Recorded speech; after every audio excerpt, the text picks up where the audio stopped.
Alright, so basically this is your boy Sander Cameau, and I'm with my man, 50 grand. Yo, it's me, Ricard Gino. Well, this is the third time we gotta start over, but that's one of the things about going live. You know, all this stuff is unpredictable. Exactly. Basically, what keeps happening is the light that's flashing on us to keep the light bright is overheating the camera, which is the phone, which is weird. So it's like... We'll figure it out. Yeah, we'll figure it out. But we're here with our two guests, Brother Dugan Sambert and Brother Juan Gutierrez. So Juan was talking about, I guess, the politics in workers' comp because he works as a paralegal for workers' compensation, and he was going into the details of that.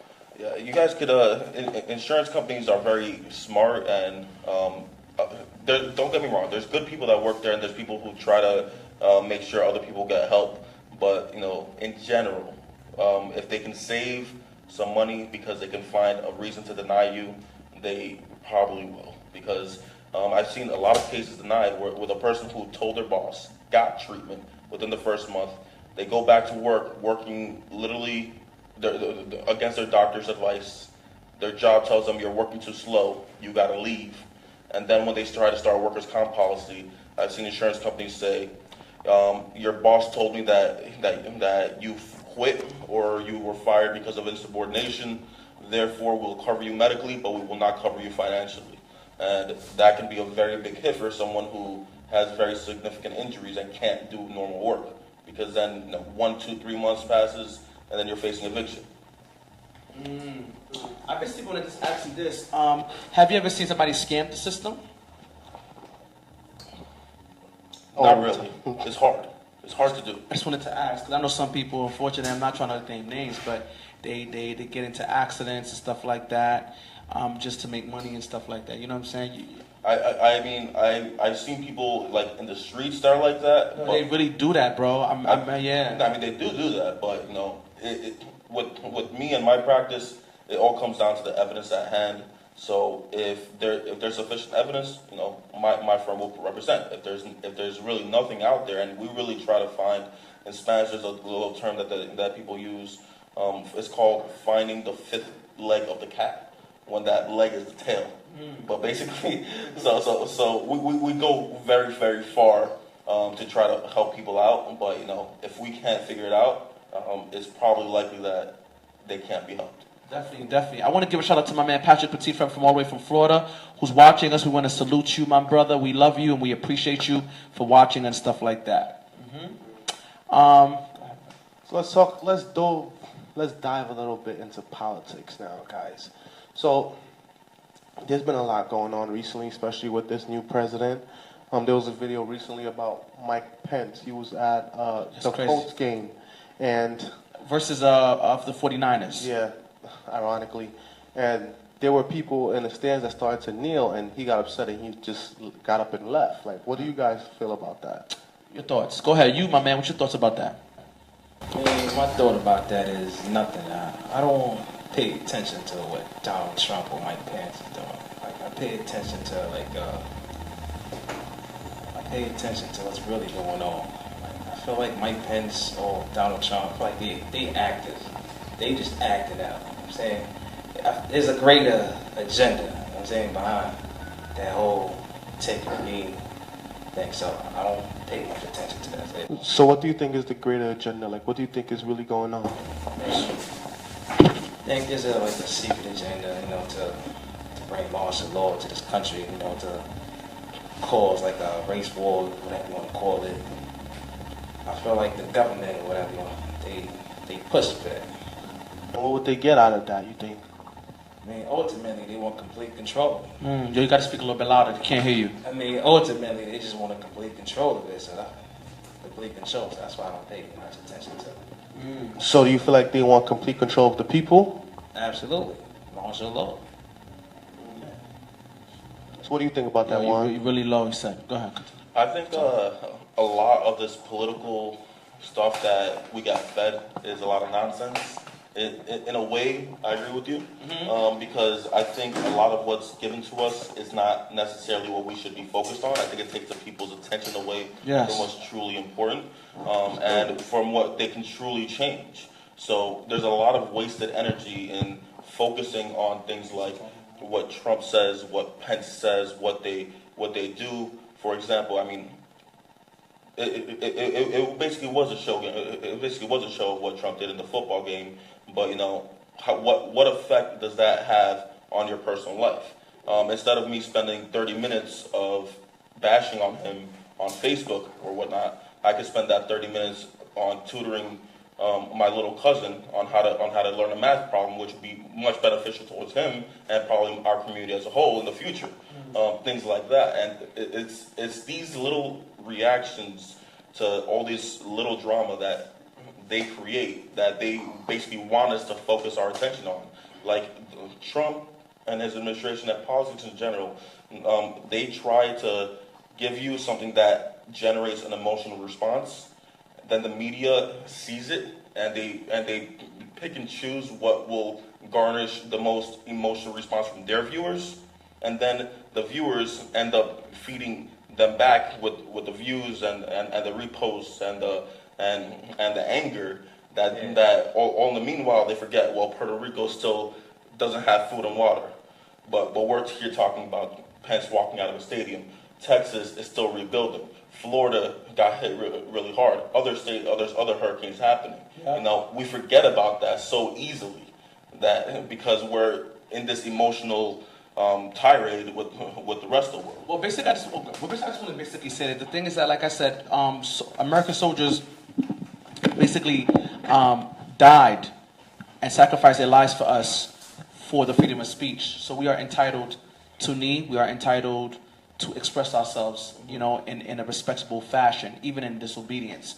So I don't see the big deal in regards to him walking out. You want to walk out? That's him. The thing is that it's more than just the flag.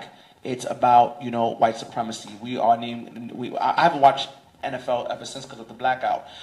It's because of white supremacy. It's because of racism. It's because over and over and over again, our people has been killed innocently.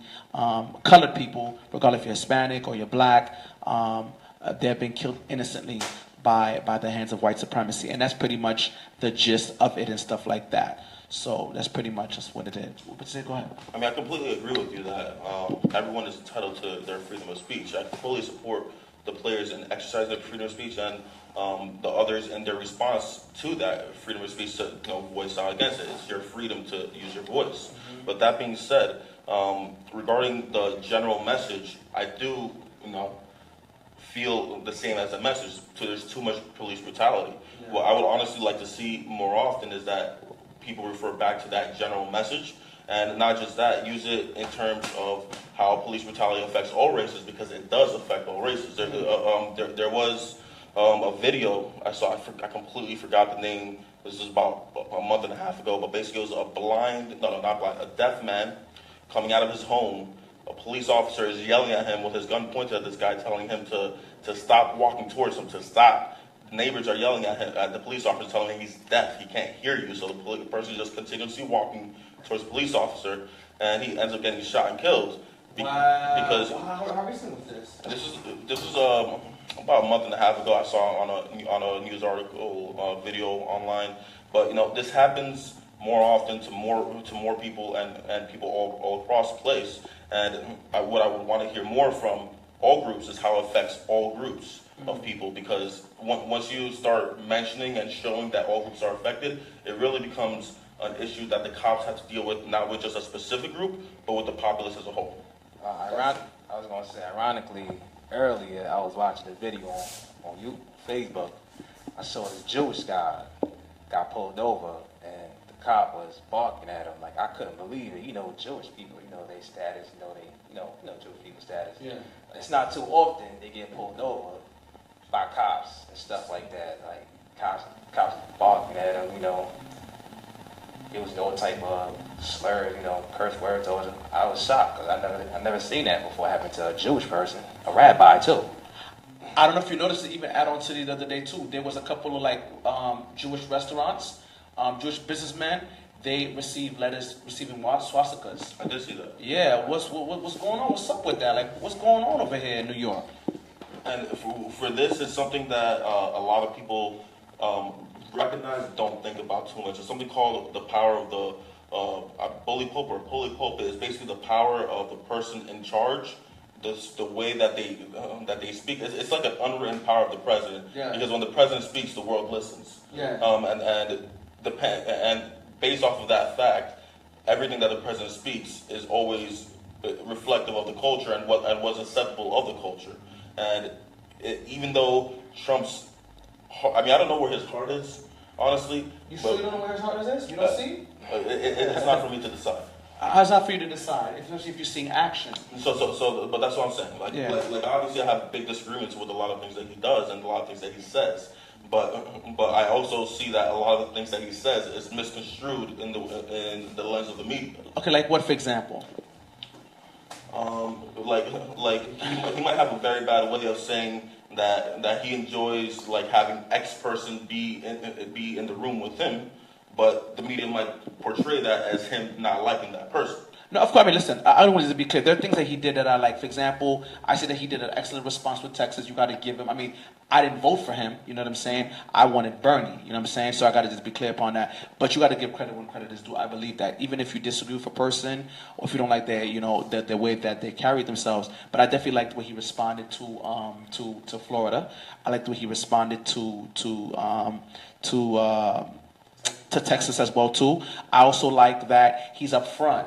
You know what I'm saying? He got voted because he was up front. And I think that there are people who just doesn't get that he got voted, that he was up front, and that he's sincere. He's not a politician. You know what I'm saying? He's a businessman. So I respect that he's honest enough to tell you, listen, this is how I feel, and this is what it is. Instead of a politician telling you something else, saying something, but you're seeing something else. So I really respect that. I was going to say, he's very blunt, straightforward. Blunt, straightforward. So I appreciate that 100%. And I think that politicians need to learn that. And that's why I respect Bernie too, because Bernie's the same way too. He speaks the same way, and Bernie's consistent with his policies. So absolutely, and I think that we need a lot of politicians to just be upfront, be real, because people want that. People want somebody who can speak to the common man. And he speaks to the common man. But So I think where Juan was trying to go with it is that Juan was basically saying that like the atmosphere that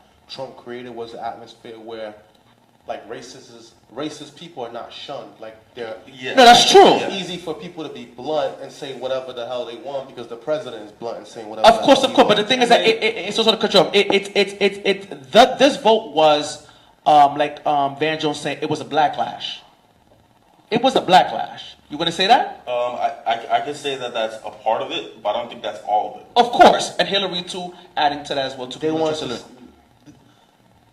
A lot of America, especially middle of America, quote unquote white America, they expressed that they wanted to make the White House white again, and that was their sentiments, and that's how they felt. A lot of people felt like. There's a lot of people that want Obama back. A lot of people say, we want Obama back, Obama come back. Obama's like, nah, you can kiss my behind. Facts. Obama received a lot of disrespect. Oh, he did. He was violent. While he was president. Cut off many times. Not only from Americans, but from other leaders around the world. And he was the most diplomatic. You look at Bush, you look at Trump. I guess the person who was as diplomatic as Obama previously would probably be, I would say Clinton, but we had Bush. I'd say Carter. Carter, okay. I'll say JFK. Yeah, JFK was very diplomatic. Yeah, but then you look at Bush. Bush did a horrible job, but in the media, no one really disrespected Bush. No, they did not. Bro, you forgot they threw a shoe at him? Yeah, they threw a shoe at at him. That was in a different country. Iraq. Obama, it was people who didn't even want to shake his hand. That's true. And then Bush gave him a handshake and used hand sanitizer right afterwards. Who? George Bush. Wow. That's real. That's real. But you about to say something. Go ahead, my man. I'm sorry. Nah, it's all right. Oh, okay. Yeah, so to pretty much elaborate on that point, so let me give you a few examples. Trump might say that that in the white supremacist rally, that there were a few good people around there. While at the NFL players, he's very openly with calling them SOBs. Which to me is like, okay, one section we went to war against. The other section is just American citizens voicing their opinion. and that's very telling to me. Another example is his demeanor, for example, during the election season when he was telling protesters and his supporters to beat up a protester is okay. I'll pay your medical bills. Numerous times. It invites and incites violence and a feeling of security amongst people, even if he disagrees with them. He's inviting them to feel secure in their position, because if they hit someone or if they incite violence or do this, they might have the idea that Trump might have their back. Even though if he does or if he doesn't, it doesn't matter, because the fact is that there's more people acting upon their racist tendencies. Oh, can I ask you a question? Now go ahead, bro. Yeah, my question is Yes. do you think Trump is good or bad for America, and why? Let's speak a little louder. Rick Ross said this. Rick Ross said that he's happy that Trump is president because we have to destroy before we elevate. As in, Trump forces people to acknowledge America for what it really is. Because if it wasn't for Trump, people would still be lying saying America's not racist. Yeah. There would be a lot of people still saying America's not racist, America's not racist. Now at this point, you can't say America's not racist. You can't say that. So I think Trump is good in that sense. Another person once said that, I think Trump is good because since Trump's been good, look at Wall Street, the economy has been booming, everything is good, everything went up. Maybe, I don't know. But that's through Obama, though. That's still through Obama. Yeah. Yeah. In regards to Bush,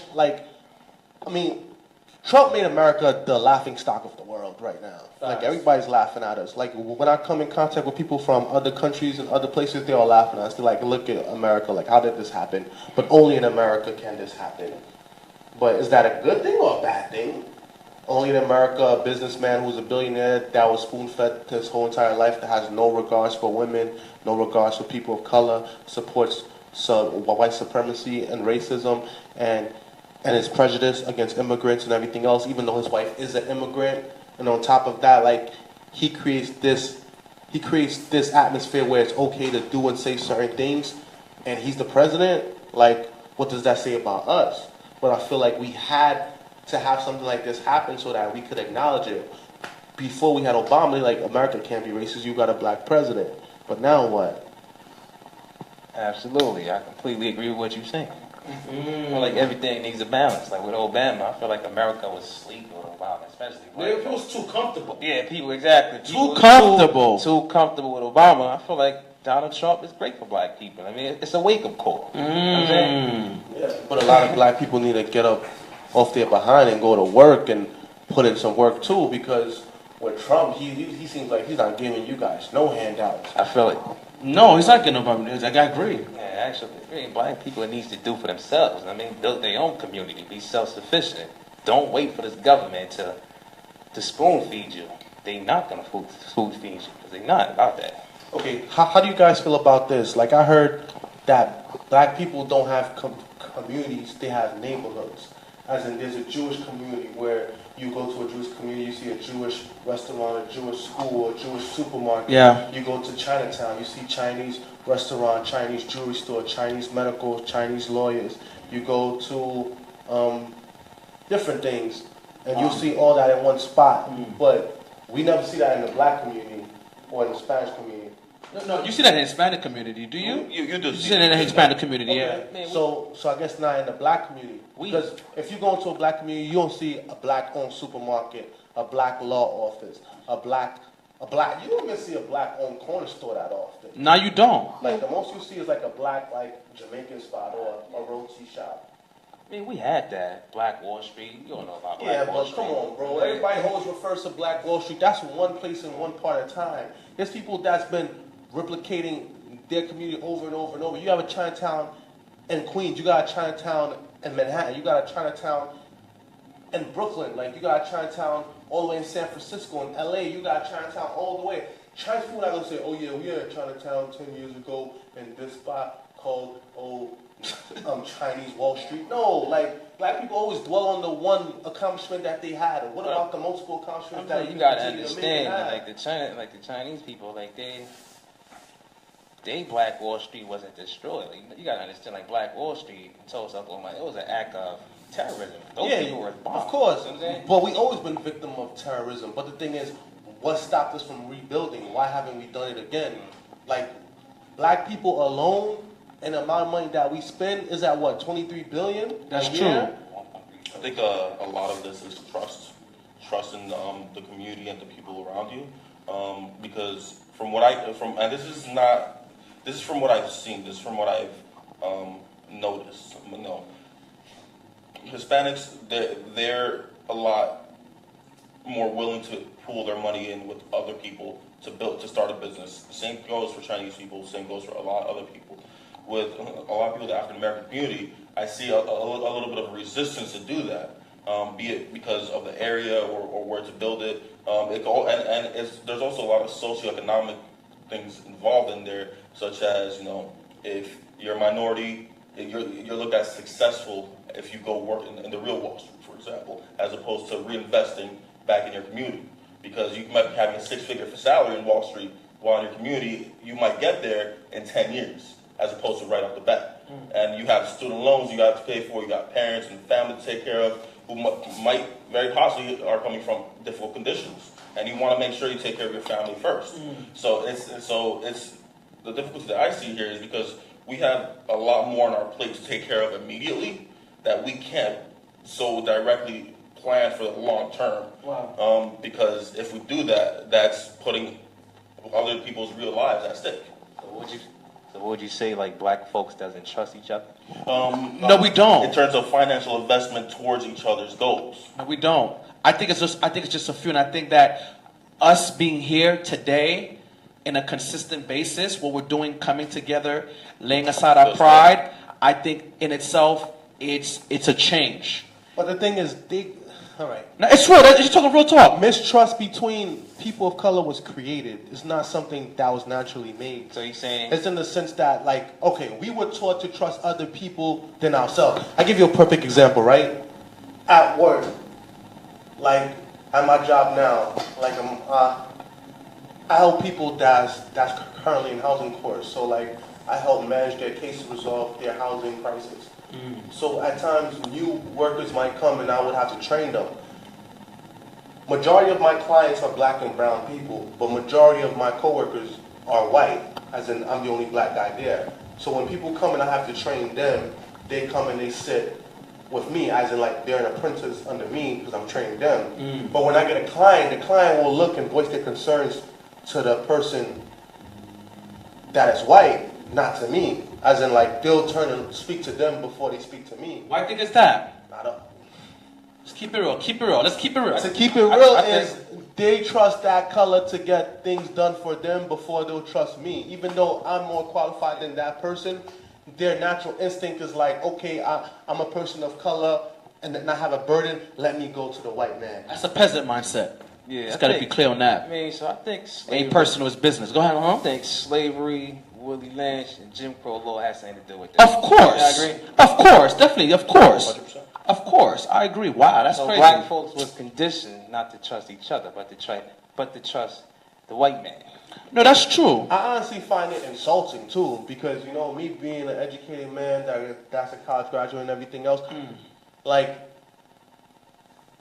I'm overly qualified sometimes in certain situations. That's true. So to be judged solely based on the color of my skin, I take offense to that. I took offense to that too. I agree. And I want to just add too. I don't know if you guys saw the latest JayZ interview that he had, talking about the album. He basically said he doesn't understand how is it that as black people we don't support each other in a magnitude. And I respect what he's doing. I respect what salute to Swiss Beats, salute to Timberland, salute to P. Diddy, all those big entrepreneurs who are showing trends. Listen, let's put our heads together and become one. We can make it happen and everything like that. I like also what I also saw too, especially we talked about the title thing. When Jay started the title thing, he didn't really have problems with white folk, you know, opposing what he was doing. It was mainly black folk. Like, okay, like we already got Spotify, we already got Apple. Why do we need another streaming? And the thing is that he's all about entrepreneurship, and he's also helping artists as well to take control over their music. So and our people are the ones that are against him. which makes no sense. And it's really just, the Willie Lynch mindset is Crabs in a bucket. Crabs in a bucket mindset. But the thing is that we coming together, we are here to teach people. We're here to empower people that we have to be better. I want to give a couple of people watching us. I want to give a shout out to Jerry Michelle, my uncle, and my man Michael Joseph. My man Jerry Michelle says other groups study us and see we don't invest in each other. So guess what? They ride on that. Would you guys agree upon that? Absolutely.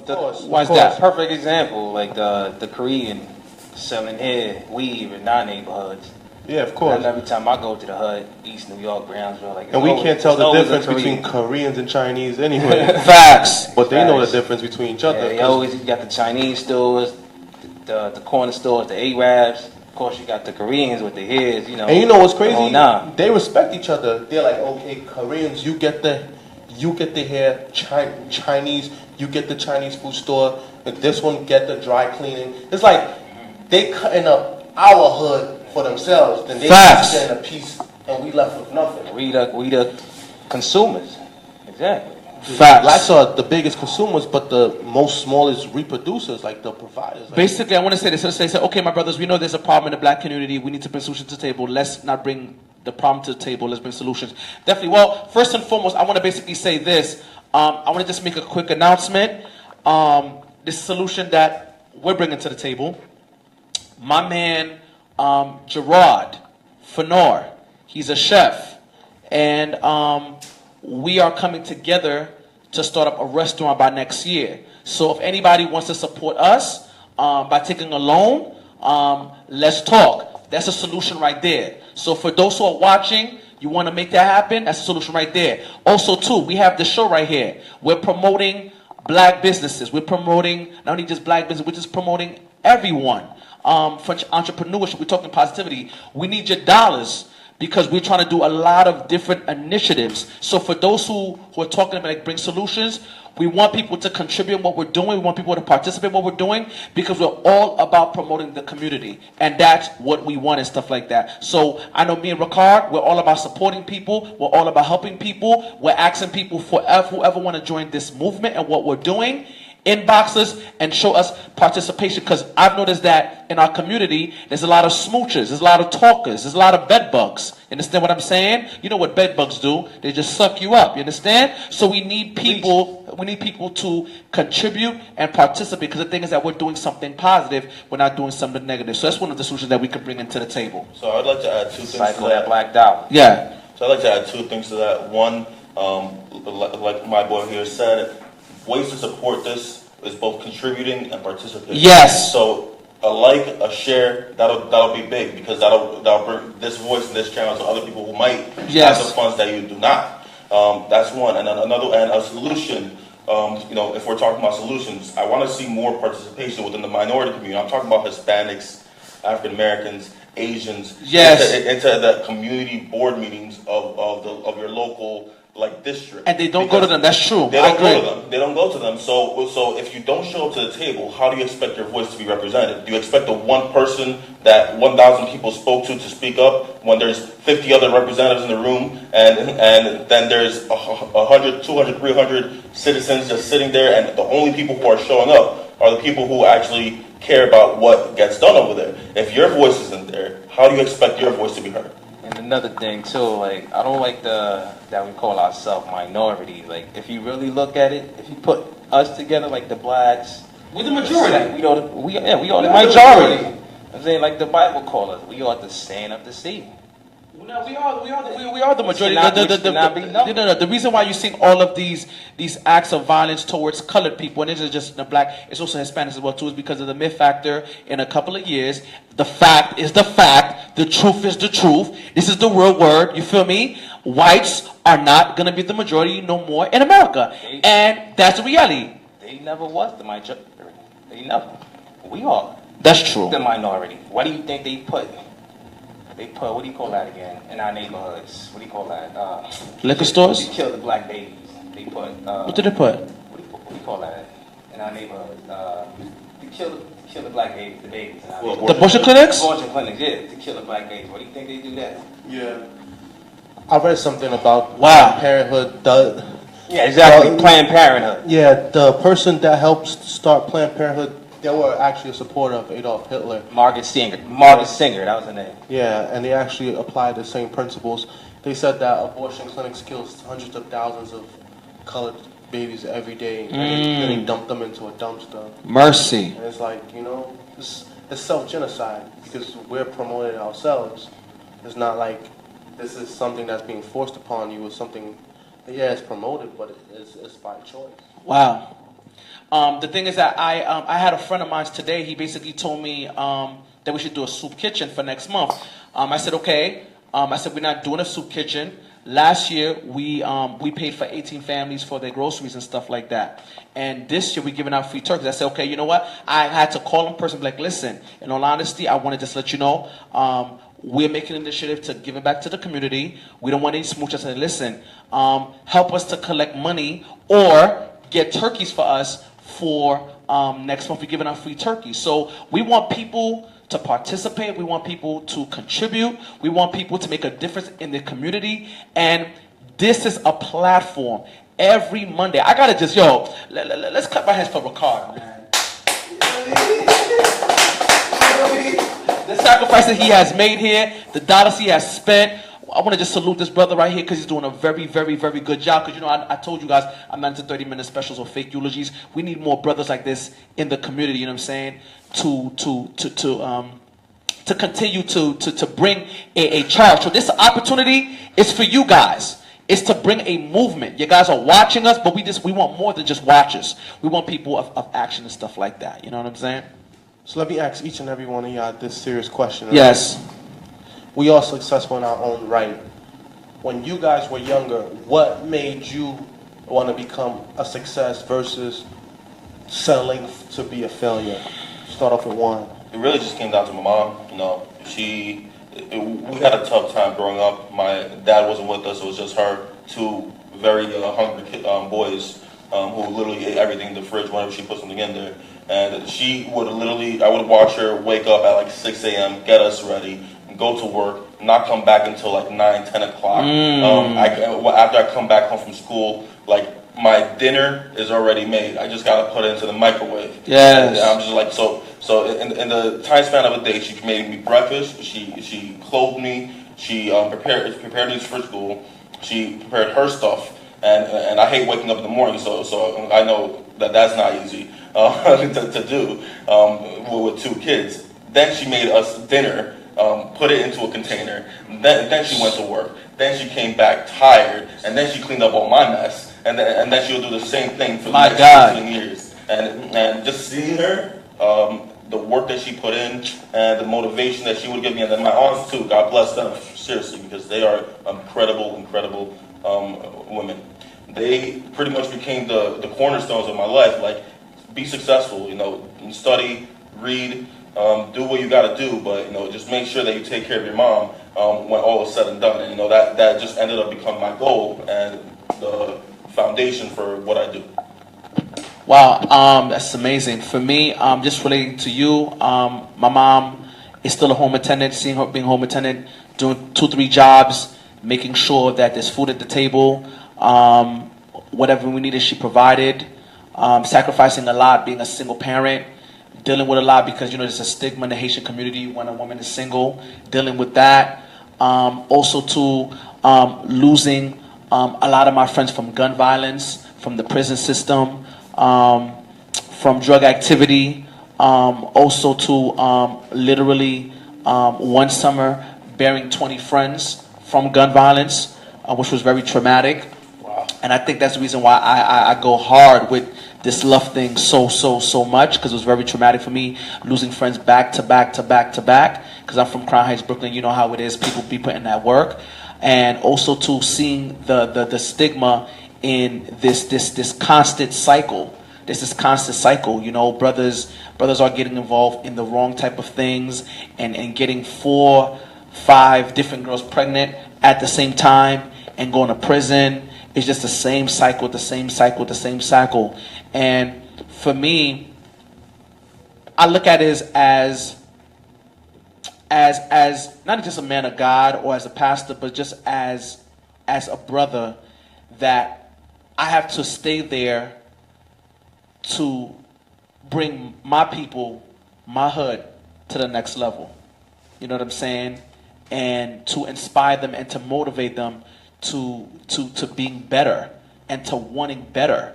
Because it's more than just, you know, getting involved in the same cycle and you get the same results, but just doing something different and bettering your people. And that's why we are here, to inspire you guys and to touch the lives of those who have lost hope, who have given up, to be better and to do better.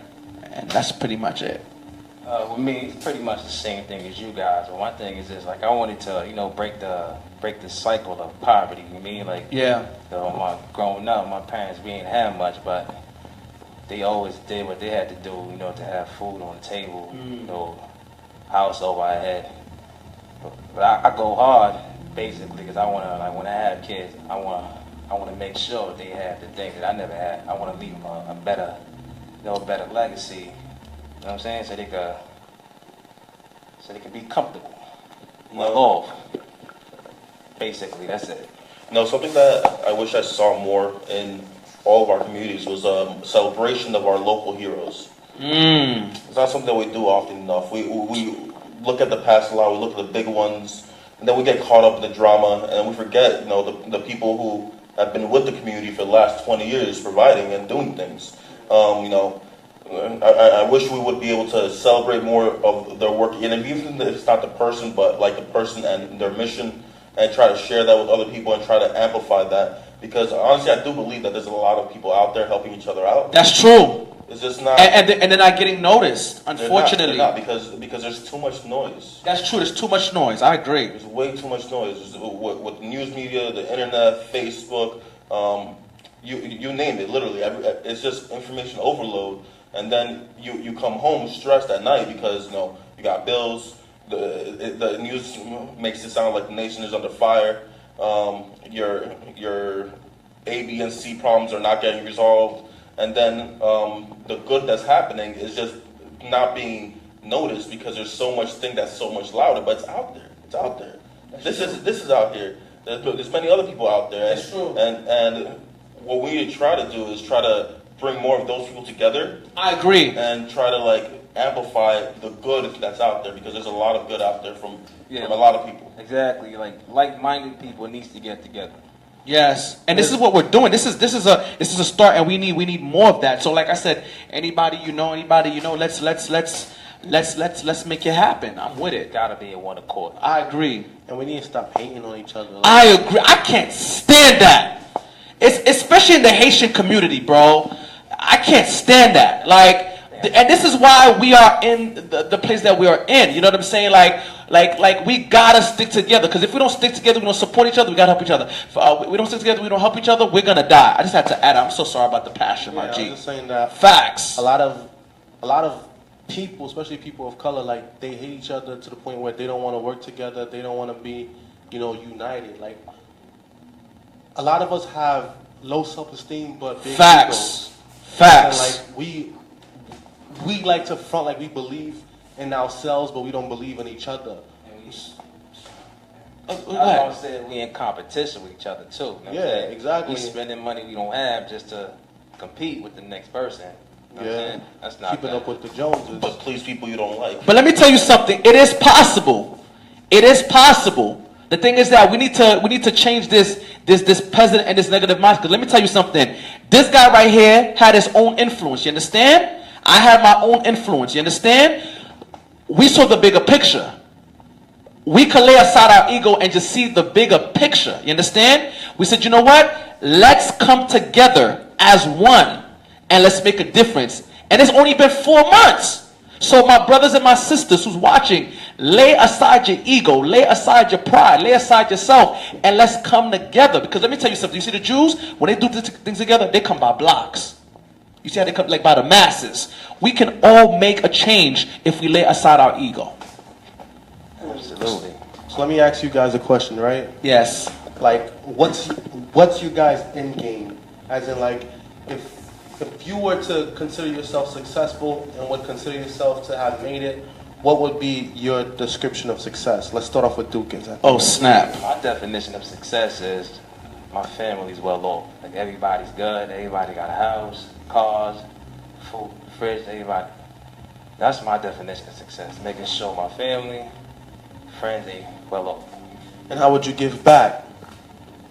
I can give back by teaching them. You know what I'm saying? You can lead a horse to like this. You can lead a horse to water, but you can't force it to drink. Yep. Exactly. Just teaching them, how to get it. You know what I'm saying? If I give it to you, you ain't Yes. gonna appreciate it. But if I teach you how to get it, you're gonna appreciate it much more. Facts. Not only that, it's a domino effect. You're gonna teach your cousin, you're gonna teach your brothers. Facts. You know what I'm saying? It's a domino effect. So, yeah. What about you, Sanders? In agreement with what he says, I want to buy Ricardo a car. You feel me? I want to buy Ricardo a house. I want to take Ricardo shopping, and I want to take my brother shopping. But in regard to what you're saying, Eric Thomas says that it's so easy to become a millionaire, but can you create 10 to 15 millionaires? You feel me? It's easy to buy a person a car. It's easy to buy a car, but can you buy 15, 20 people a car? And I want to be on that timing. What I want to be able to do, and I see that you guys are on the same wavelength, is I want to be able to create entrepreneurs, create business people, and put people on and stuff like that. And also too, while we are blessed financially, we also want to give back to the community. You know what I'm saying? And I loved what J-Lo and Fat Joe and JayZ is doing. They see that the president was slow in responding to help Puerto Ricans because of the color of their skin, unfortunately. And they made the initiative to lay aside their money to give back. So that's what I would love us to do on a larger scale. Self-sufficient. Yeah. What about you, Juan? What's success to you?